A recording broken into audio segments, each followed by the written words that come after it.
Welcome to Raghu reaction. இன்னைக்கு இந்த video என்ன பார்க்க போறோம் அப்படின்னு பார்த்தீங்கன்னா, நேற்று நான் ஒரு வீடியோ ஒன்று அப்லோட் பண்ணியிருப்பேங்க. என்ன அப்படின்னு பார்த்தீங்கன்னா, தரமணியில் வந்து செக்யூரிட்டியாக வேலை செஞ்ச ஒருத்தரை வந்து இரும்பு ராடாலே அடிச்சு கொன்று, அவர் மனைவியை வந்து கற்பழிச்சு கொன்று, அதுக்கப்புறம் அவரோட குழந்தைய வந்து தரையிலேயே அடிச்சு கொண்டு இருக்கானுங்க. அதாவது அந்த செக்யூரிட்டி என்ன பண்ணியிருக்காங்க, அடிச்சு கொன்று சாக்கு மூட்டை கண்ணி அடையாறில் போட்டிருக்கானுங்க. அவரோட மனைவியை வந்து கற்பழிச்சு கொன்று பெருங்குடியில் குப்பமேட்டில் போட்டிருக்காங்க. அந்த 7 வயசு குழந்தைய வந்து அதே மாதிரி செவுத்துலேயே அடிச்சு கொண்டு மத்திய கைலாஷ் இருக்கிற அந்த கூவாத்து ஓரத்தில் போட்டிருக்காங்க. இதெல்லாம் பண்ணது யாருன்னு பார்த்தீங்கன்னா, அவங்க ஊர் ஆளுங்களே தான், அந்த வடமாநிலத்து ஆளுங்க தான் வந்து பண்ணியிருக்காங்க. இந்த காலத்தில் வந்து யாருமே நம்ப முடியலங்க. இந்த விஷயம் அடங்குறதுக்குள்ளேயே வந்து நேற்று ஒரு நியூஸ் ஒன்று பார்த்தேங்க. என்ன அப்படின்னு பார்த்தீங்கன்னா, ஒரு 22 வயசு இளம்பெண்ணை வந்து ஒரு 3-4 பேர் மாறி மாறி கற்பழிச்சிருக்கானுங்க. அதுவும் எங்கன்னா, நேற்று ஒரு வீடியோ ஒன்று போட்டிருந்தல, இது மாதிரி தரமணியில் கொலை நடந்தது அப்படின்ட்டு. அங்கேருந்து ஒரு ஒரு ஒரு 7 கிலோமீட்டர் தாங்க, சைதாப்பேட்டையில் தான் நடந்திருக்கு. என்ன நடந்தது அப்படின்றத வந்து விரிவாக பார்க்கலாம். வாங்க வீடியோக்குள்ளே போகலாம். சரி, கோட்டுப்புறத்தை சேர்ந்தவங்க தாங்க முத்துச்செல்வன். இவர் பார்த்தீங்கன்னா நந்தனமாஸ் காலேஜ், அதில் வந்து கேன்டீன் வந்து நடத்திட்டு இருக்காரு 12 வருஷமா. அதாவது ஒப்பந்தங்க, நேரடி ஒப்பந்தத்து மூலியமா வந்து ஒரு 12 வருஷமா வந்து நந்தனமாஸ் காலேஜ் வந்து கேன்டீன் நடத்திட்டு இருக்காரு.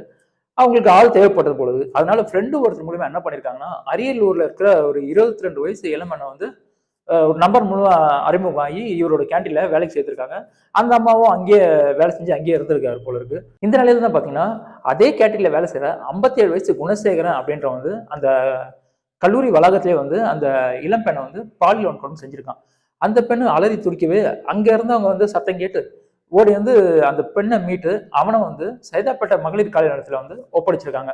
அதுக்கப்புறம் அந்த மகளிர் ஸ்டேஷன்ல என்ன ஏதுன்னு விசாரிக்க அந்த இளம்பெண் வந்து இவன் மேல வந்து குணசேகரன்ற மேல வந்து புகார் கொடுத்திருக்கு. அதுக்கப்புறம் அவனை வந்து அரெஸ்ட் பண்ணியிருக்காங்க.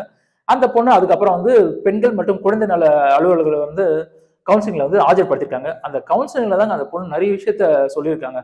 என்ன அப்படின்னு பாத்தீங்கன்னா, அந்த பொண்ணு வந்து அரியலூர் மாவட்டத்தை சேர்ந்தவங்க போல இருக்கு. வயசு 22 தான் ஆகுது.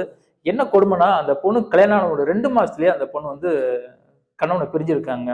அதுக்கப்புறம் தான் வந்து ஒருத்தர் மூலியமா வந்து இந்த முத்துச்செல்வன், அதாவது திமுக பிரமுகர் வந்து கேன்டீன்ல இருக்கான், அவன் வந்து அறிமுகமாயிருக்கான் அந்த பொண்ணுக்கு. அங்க வந்து வேலை செஞ்சுட்டு இருக்காங்க.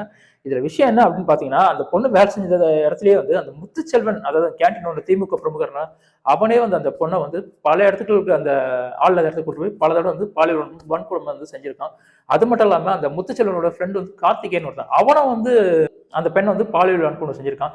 இது தெரிஞ்ச அந்த கேன்டீன் மாஸ்டர் வந்து அவன் அப்பதான் வேலை சேர்ந்திருக்கான் பொழுது, அவனை என்ன பண்ணிருக்கான், அந்த பெண்ணை வந்து பாலியல் வன்கொடுமை செஞ்சிருக்கான் அப்படின்னு சொல்றாங்க.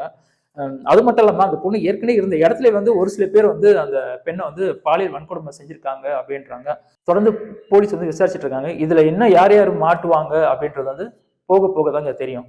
இந்த மாதிரி விஷயங்களை கேள்விப்படும் போது, என்னடா இது நம்ம சென்னையை இவ்வளவு குற்றங்கள் வந்து அதிகமாயிட்டு இருக்கு என்ன அப்படின்னு தான் தோணுது. ஏன்னா வந்து கடந்த கொஞ்சம் ஒரு மாசமாவே பார்த்தீங்கன்னா, சென்னையில வந்து நிறைய வன்முறைகளும் சரி, இந்த பாலியல் குற்றங்களும் தொடர்ச்சியா நடந்துட்டு தாங்க இருக்கு.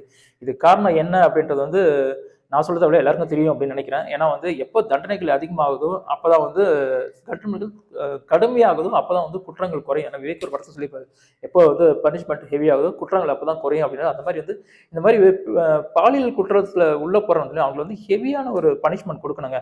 ஏன்னா போஸ்கோ சட்டத்துல உள்ள போறானுங்க, போன எவ்வளவு வேகத்துல உள்ள போறாங்களோ அதை விட வேகமா வெளியில வந்துடுறாங்க. அதுக்கப்புறம் அடுத்த பொண்ணை வந்து கை வைக்க ஆரம்பிச்சுறாங்க. எப்போ ஒரு பொண்ணை தொட்டா இந்த பனிஷ்மெண்ட் தான்டா அப்படின்ற எல்லாருக்கும் ஒரு சமமான ஒரு பனிஷ்மெண்ட் எப்போ கொடுக்குறாங்களோ அப்பதான் இந்த மாதிரி பாலியல் குற்றங்கள் அடக்கமா இருக்கும். இந்த வீடியோ பார்க்குறவங்க பாலியல் குற்றங்கள்ல ஈடுபடுறவங்களுக்கு என்ன மாதிரி பனிஷ்மெண்ட் கொடுக்கலாம் அப்படின்றது வந்து கீழே கமெண்ட் பண்ணுங்க. மறுபடியும் அடுத்த ஒரு வித்தியாசமான சந்திக்கிறேன். அது வரைக்கும் உங்களுக்கு விடைபெறுவது உங்கள் ரகுவரன். Tata, by by.